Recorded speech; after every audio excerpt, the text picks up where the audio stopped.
La Voz de América presenta.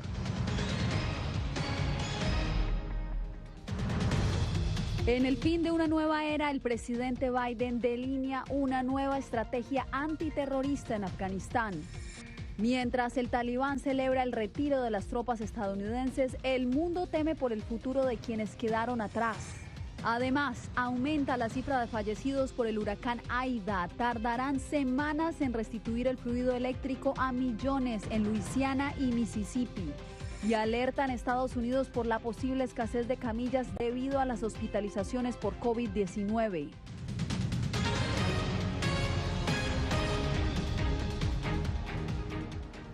Bienvenidos, soy Yasmín López. Este 31 de agosto, Estados Unidos puso fin a la guerra más larga de su historia. En medio de grandes cuestionamientos a la forma como se llevó a cabo su retiro y ante el temor por el futuro de miles que quedaron bajo el control del Talibán. En este contexto, el presidente Joe Biden aseguró que es el fin de esta guerra, que la guerra llegó y que es tiempo de dejar el pasado y mirar al futuro, y que está seguro de que su decisión fue la correcta para salvar vidas. ¿Qué más dijo el mandatario Jorge Agobián? Yasmín asumió la responsabilidad por esta misión para salir de Afganistán, asegurando que fue un consenso de todos sus funcionarios de seguridad nacional, incluyendo al secretario de Estado. También dijo que la misión de evacuación se realizó para salvar las vidas estadounidenses en el terreno. Dijo que un 90% de los estadounidenses elegibles pudieron salir del país, pero hay entre 100 y 200 que se mantienen allí. El mandatario prometió sacarlos de Afganistán, esto con base en una promesa del Talibán de permitir un canal humanitario. Sobre los retos de seguridad para Estados Unidos, esto fue lo que dijo el mandatario. Veamos. La obligación fundamental de un presidente, en mi opinión, es la de defender y proteger a los Estados Unidos. Y no contra las amenazas del 2001, sino contra las amenazas del 2021 y las amenazas del futuro. Ese es el principio fundamental que guía mis decisiones con respecto a Afganistán. Simplemente no creo que la seguridad de Estados Unidos se pueda mejorar desplegando miles de efectivos estadounidenses, gastando miles de millones de dólares.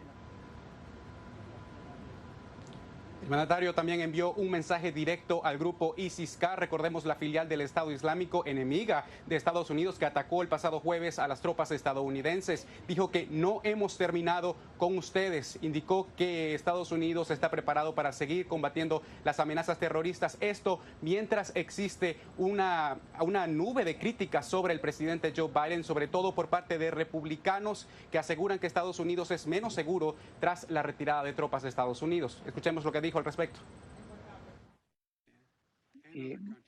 Vamos a mantener esta lucha contra el terrorismo en Afganistán y en otros países, pero simplemente no necesitamos luchar en el terreno para hacerlo. Tenemos la capacidad ahora de atacar objetivos terroristas sin tener efectivos estadounidenses en el terreno. Esa capacidad la hemos demostrado la semana pasada apenas. Atacamos a el Estado Islámico K días después de que asesinaron a efectivos estadounidenses y a decenas de... El mandatario, por otro lado, también dijo que continuarán los esfuerzos diplomáticos en Afganistán para apoyar a los afganos que quedaron atrapados ahora entre un conflicto entre el Talibán y su red enemiga ISIS-K, al mismo tiempo que el mandatario reiteró que se espera que la comunidad internacional, Naciones Unidas y Estados Unidos trabajen en conjunto para llevar a cabo una diplomacia que permita que se respeten los derechos humanos, pero sobre todo que puedan salir los que quedaron atrás, colaboradores del gobierno de Estados Unidos durante 2 décadas y estos 200 estadounidenses que permanecen en Afganistán. Yasmín. Jorge, gracias por esta información. Entre tanto, en Kabul, los medios internacionales registraron la euforia con lo que el Talibán celebró el retiro de las tropas de Estados Unidos y los países aliados. El nuevo escenario plantea al mundo retos de seguridad y humanitarios dentro y fuera de Afganistán. Philip Crowder nos reporta desde Islamabad. A las imágenes de la salida de las Fuerzas Armadas estadounidenses de Afganistán tras la guerra más larga de su historia, también ha quedado grabado en la memoria el ingreso del Talibán al aeropuerto de Kabul como último símbolo de su regreso al poder en Afganistán. Ellos lo celebraron en la pista del aeropuerto una vez que salió el último vuelo y luego prometieron avances bajo un nuevo gobierno talibán. Entre ellos prometieron amnistías. Aún así se estima que decenas de miles de afganos buscarán una salida. El Departamento de Estado cree que alrededor de 100 estadounidenses todavía quieren ser evacuados. Se trata de una promesa que la administración no ha podido cumplir y que ahora trata de llevar a cabo en un esfuerzo diplomático con más de 114 países, no solo para sacar al resto de estadounidenses, sino a miles de afganos que trabajaron como sus aliados en estos 20 años de conflicto. Hay esperanzas de que el aeropuerto pueda abrirse pronto para vuelos comerciales y para aquellos con los documentos en regla. Los cruces terrestres también se están discutiendo entre los aliados de Estados Unidos y directamente con los talibanes. Aquí en Pakistán, los migrantes se encontrarán con cruces fronterizos cerrados y en el mejor de los casos una estadía de solo unos días. Pakistán ha declarado con orgullo que no ha concedido el estatus de refugiado a un solo afgano. Philip Crowder, Voz de América, Islamabad. Bien, y mientras Pakistán cerró su frontera este miércoles, funcionarios de la Unión Europea se reunieron en Bruselas ante el temor de una masiva migración de afganos, un panorama muy similar a la crisis que vivió el viejo continente en el 2015. Luis Facal nos tiene el reporte. El nuevo muro fronterizo entre Grecia y Turquía se extiende por 40 kilómetros. Su construcción se aceleró para evitar el posible flujo masivo de refugiados afganos camino a Europa. Apoyamos los valores y derechos democráticos, pero no podemos permitir la instrumentalización de los flujos migratorios que se pueden generar. Grecia fue la principal vía de entrada de 1.200.000 refugiados camino a Europa en el 2015. Muchos de ellos huían de la guerra civil en Siria. En los últimos días, los líderes europeos elevaron alertas sobre la posibilidad de un nuevo movimiento poblacional desde Afganistán. Pero esos temores, asegura la analista Elena Hahn, son equivocados. Las medidas disuasorias y de contención en los países vecinos y posiblemente también del Talibán mientras revelan su verdadera agenda van a evitar que algunos abandonen Afganistán. A pesar de las medidas de países como Irán, Grecia y Turquía, muchos afganos ya han llegado a este territorio. Le pido a Europa y a otros países que nos ayuden. Somos afganos, no estamos luchando, no somos talibanes. Queremos tener una vida normal. El gobierno turco asegura que ha frenado la repatriación de afganos para buscar su reasentamiento en otras regiones del mundo, pero no está claro cuántos refugiados serán aceptados en otras naciones. Luis Alberto Facal, Voz de América. En otra información, aumenta la cifra de fallecidos en Mississippi y Luisiana, víctimas del paso del huracán Aida, que ahora se desplaza hacia el este de Estados Unidos como una depresión tropical. El fenómeno climático podría causar devastadoras inundaciones. Arnaldo Rojas, ¿qué reportaron las autoridades en su más reciente balance? Yasmín, la cifra de víctimas mortales por este huracán Aida asciende ahora a 4 en los estados de Mississippi y Luisiana. En este último, gran parte de su porción sur permanece sin servicio eléctrico. Allí las tareas de recuperación discurren a toda marcha, pero los daños han sido incalculables, así como el temor de muchos por la falta de electricidad para el cuidado de los pacientes que se continúan hospitalizados. Ahora mismo no tengo nada. Como cientos de residentes de Luisiana, Theophilus Charles, de 70 años, despertó este martes a la dura realidad de haberlo perdido casi todo tras el paso del huracán Aida.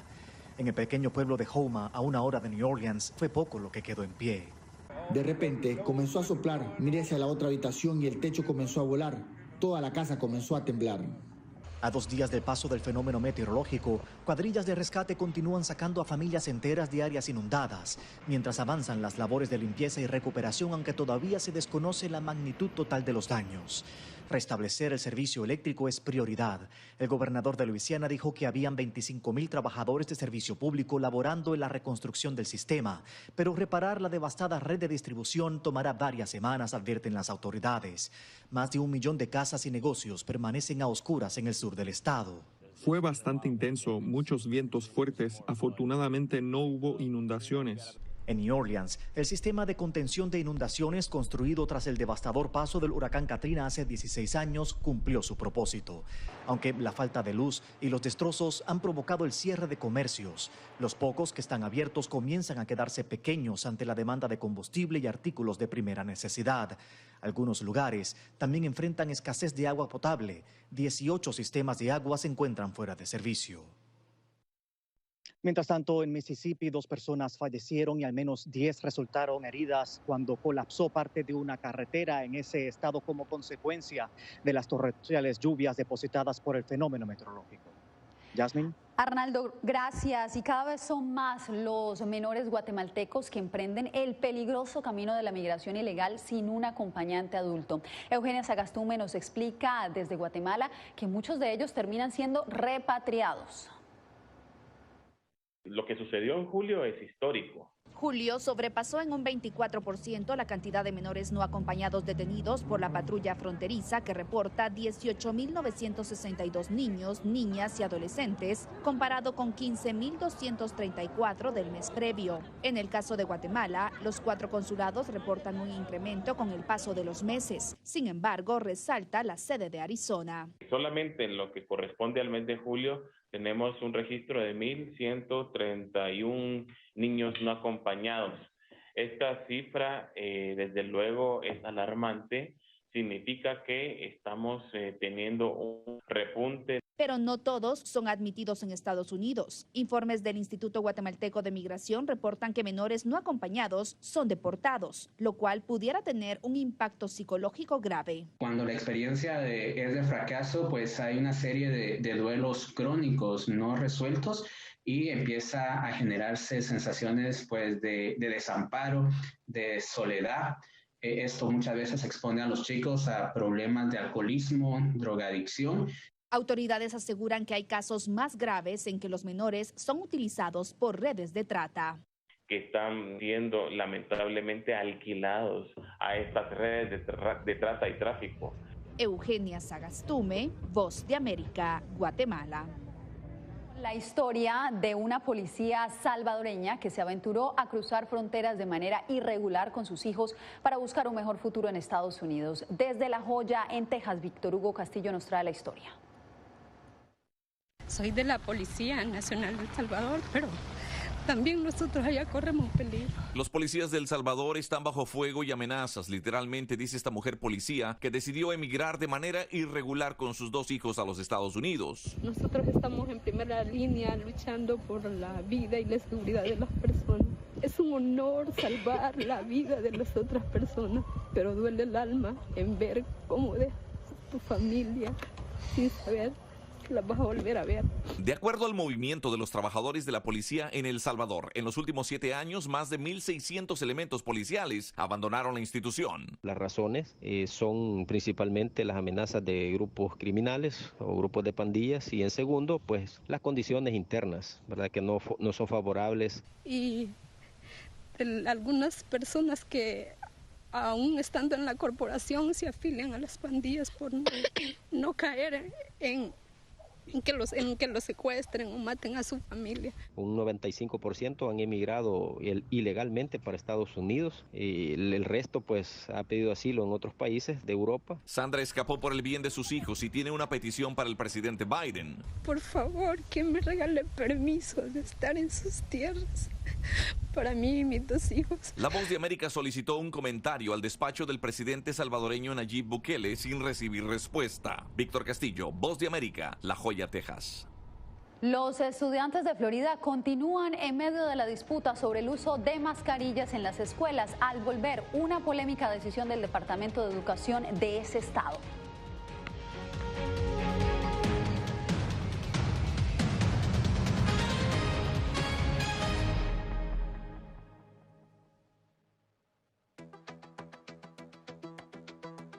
En momentos de crisis políticas y sociales, algunos gobiernos autoritarios recurren al bloqueo del acceso a Internet como herramienta para detener la información que entra o sale de su país. No obstante, existen algunas alternativas que te ayudarán a continuar conectado a la red a pesar de la censura oficial. Una de las más efectivas es el VPN o red virtual privada por sus siglas en inglés. La VPN pretende simular que la persona está en otro lugar del mundo y no en el país que esté restringiendo el acceso a Internet, de manera que es incapaz de detectar esa conexión interna y así se puede utilizar Internet con normalidad. Las ofertas de VPN en el mercado son muchas y las puedes buscar escribiendo las iniciales VPN en los motores de búsqueda, pero es importante descargarla o adquirirla antes de perder la conexión al Internet. Aquí te ofrecemos algunas opciones.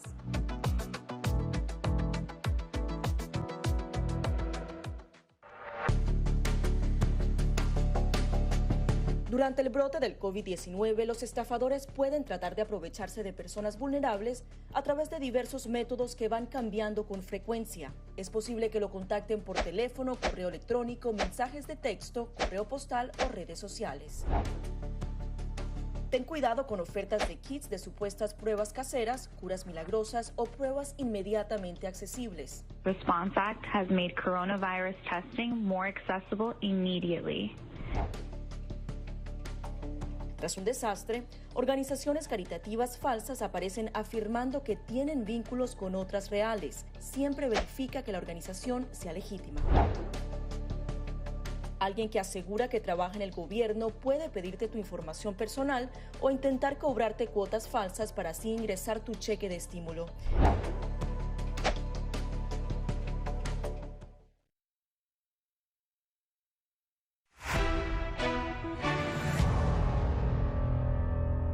Expertos en salud pública en Estados Unidos están en alerta por la escasez de camillas debido al aumento de hospitalizaciones de pacientes con coronavirus. La tasa diaria de nuevas admisiones en este momento supera los 11.500 enfermos. Un escenario en el que las camas hospitalarias disponibles en Estados Unidos no sean suficientes es el gran temor que ahora advierte la comunidad de expertos en salud pública. De acuerdo a los Centros para el Control y Prevención de Enfermedades, los promedios de nuevas admisiones de pacientes en la reciente semana es de 11.533 ingresos por complicaciones de coronavirus a lo largo de toda la nación. La inmunización para los médicos sigue siendo el arma principal de esta guerra sanitaria. La experiencia de los últimos meses ha demostrado que las vacunas son efectivas. ¿Cómo lo sabemos? Porque el número de personas que llega a los hospitales o que se muere de COVID es mínimo en las personas vacunadas y es mayoritariamente actualmente en las personas no vacunadas. De acuerdo al médico experto en bioingeniería, José Antonio Cisneros, la elevada transmisibilidad de la variante Delta del coronavirus es también causa de peso en los elevados niveles de hospitalizaciones y nuevas infecciones. El promedio de fallecimientos en todo el país a diario es superior a los 1.200 decesos y el registro de casos positivos es superior a 156.000 cada 24 horas.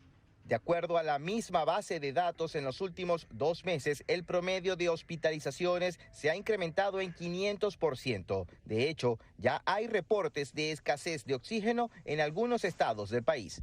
José Pernalete, Voz de América, Miami. Gracias a la información suministrada por sobrevivientes del COVID-19, científicos alrededor del mundo han podido identificar nuevos efectos del virus en el cerebro de quienes han padecido la enfermedad. Además de la pérdida de memoria, las oleadas de confusión y el cansancio mental, los pacientes que se recuperan hoy de COVID-19 se quejan de presentar síntomas que nunca antes habían experimentado. Y de acuerdo con los especialistas, hasta el 90% de los pacientes podrían experimentar estos problemas. Some of them may be mild, but some of them could be really serious side effects. Algunos de ellos pueden ser leves, pero algunos de ellos pueden ser efectos secundarios realmente graves. Entre los relativamente leves están los problemas de atención y concentración. Algunas personas tienen problemas de memoria, dificultades para encontrar palabras, mareos, pero algunos de los problemas serios son en realidad accidentes cerebrovasculares. Accidentes cerebrovasculares reales después de tener COVID. La pérdida del olfato es otra afección cerebral derivada del COVID-19 y aunque al parecer no es uno de los síntomas más comunes con las nuevas variantes del virus, aún se presenta en algunos casos y requiere de atención.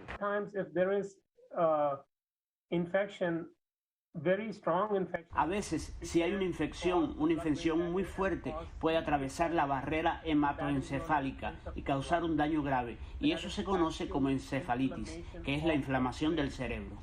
En estos casos, el paciente puede perder la vida. Lo ideal, dicen los especialistas, es no automedicarse y consultar a un médico en cuanto se registren los primeros síntomas o molestias cerebrales.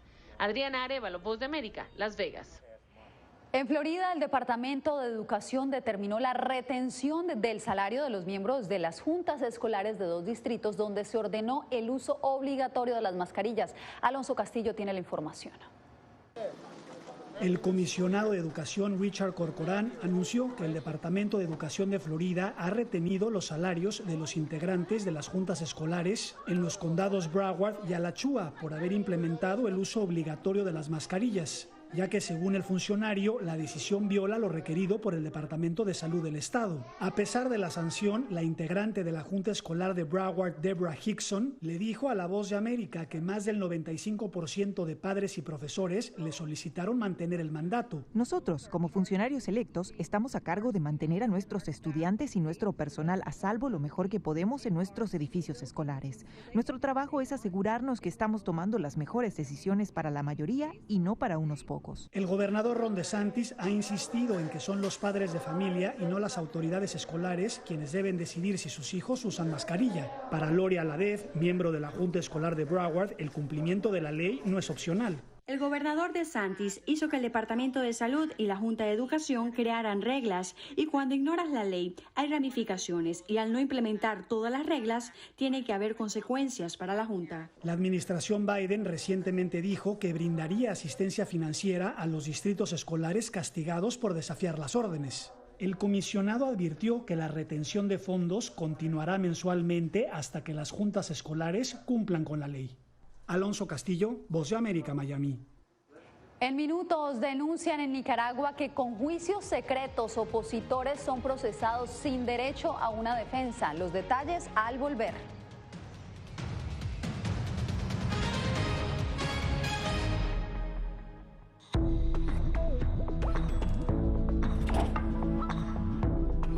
Cuando ellos me traen un tema un poco delicado o fuerte, yo siempre les pregunto primero, ¿y dónde oíste eso? ¿Quién te lo comentó? ¿Y qué te han comentado? Pues corrijo si han escuchado algo que no está correcto, no está bien, y les aclaro, pero lo mínimo necesario para su edad. Enfócate en que tu hijo se sienta seguro y no le ofrezcas más detalles de los que pida. Si ellos preguntan, nosotros siempre les hemos respondido con la verdad, pero a su edad. Finalmente, di cosas específicas que tu hijo pueda hacer para que sienta que tiene el control. Por ejemplo, enséñale que lavarse las manos con frecuencia lo puede ayudar a mantenerse sano.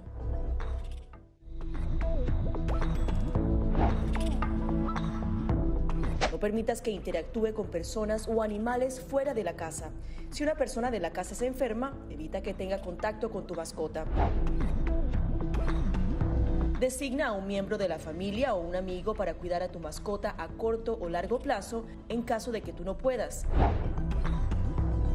Limpia sus patas una vez que regreses a casa, pero no uses productos tóxicos para ellos como toallitas desinfectantes. Usa champú para bebés y aceite de coco en sus patas si notas picazón o sequedad.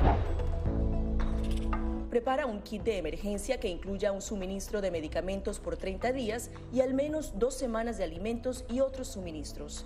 Asegúrate de que todas las mascotas lleven collares y etiquetas con información actualizada como nombre, número de teléfono y necesidades médicas urgentes.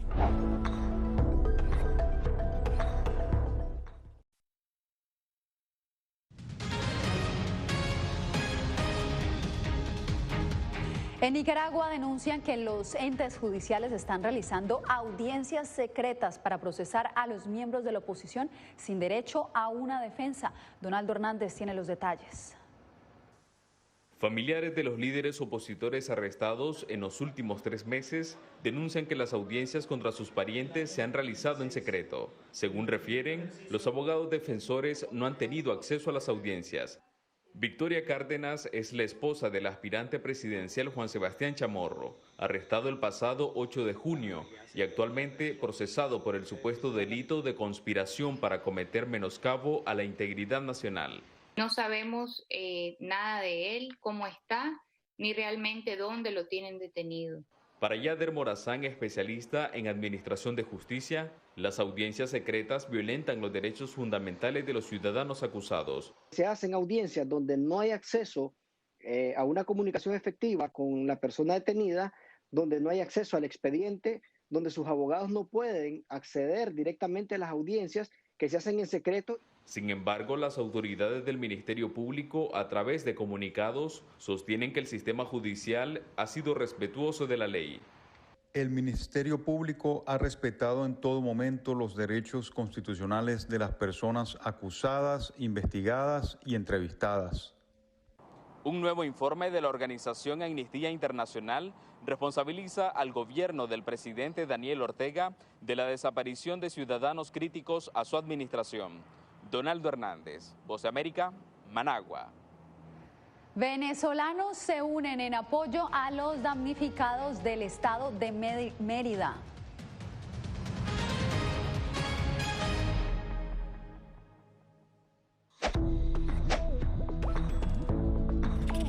La Organización Mundial de la Salud asegura que las mascarillas son esenciales para eliminar la transmisión del nuevo coronavirus y salvar vidas. Por ello, recomienda su uso cuando se está en lugares concurridos, donde no se pueda mantener el distanciamiento social y en lugares con poca ventilación.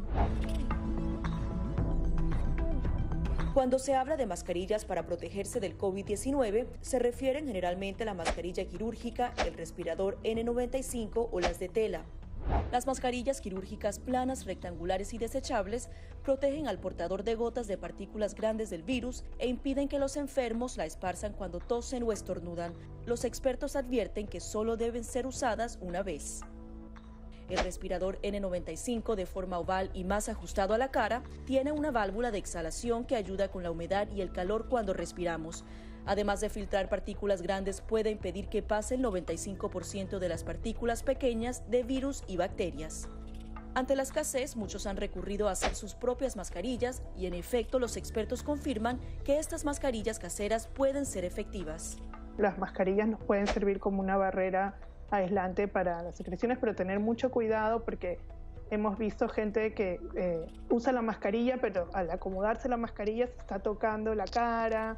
Y eso es justamente lo que queremos evitar, es que la gente se esté tocando la cara en estos momentos, porque cuando uno está en lugares públicos puedes estar pasando la mano por una superficie que ha sido tocada por otras personas y que puede estar contaminada y luego sin querer te puedes llevar la mano a la cara. Para más información visita nuestra página web y síguenos a través de las redes sociales bajo @Voz de América.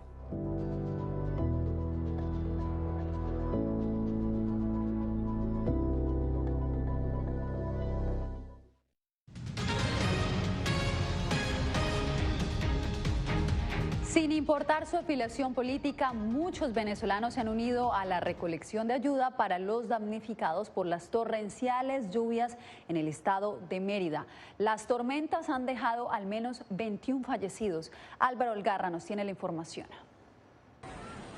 Las autoridades en Venezuela continúan buscando varias personas desaparecidas tras las intensas lluvias registradas en el estado Mérida, en el oeste del país, que causaron hasta el momento 21 muertes. En la capital del país, muchas personas se han organizado y han creado centros de acopio para enviar ayuda humanitaria a los más de 50.000 afectados. Un esfuerzo de envergadura ante la severa crisis que atraviesa la nación caribeña. Y bueno, nada, yo pienso que el principal motor que nos tiene que mover es ayudar siempre al prójimo. Uno nunca sabe en qué momento uno va a pasar por la misma situación y siempre tiene que ser bien recibido una ayuda. Comida, energía, batería, radiecitos, porque la gente está incomunicada. Ayudémonos, hoy por ti, mañana por mí. Mérida ha sido el estado más afectado con desbordamientos de ríos e inundaciones que han afectado al menos 1.200 viviendas y familias que lo perdieron todo. No, bueno, mira, un poco de alivio, gente que la están pasando muy mal y bueno, una contribución pues seguramente alivia algo. La pandemia en esa zona podría expandirse más, entonces mascarillas, alcohol, gel, artículos de higiene personal. El gobierno nacional garantizó a través del presidente Nicolás Maduro la protección de la población merideña afectada y anunció la instalación de un puente aéreo para ofrecer ayuda y atención médica a los más necesitados. Álvaro Algarra, Voz de América, Caracas. Bien, así llegamos al final de esta emisión. Mañana la cita es aquí en El Mundo al Día. Gracias por su sintonía. Les informó Yasmín López.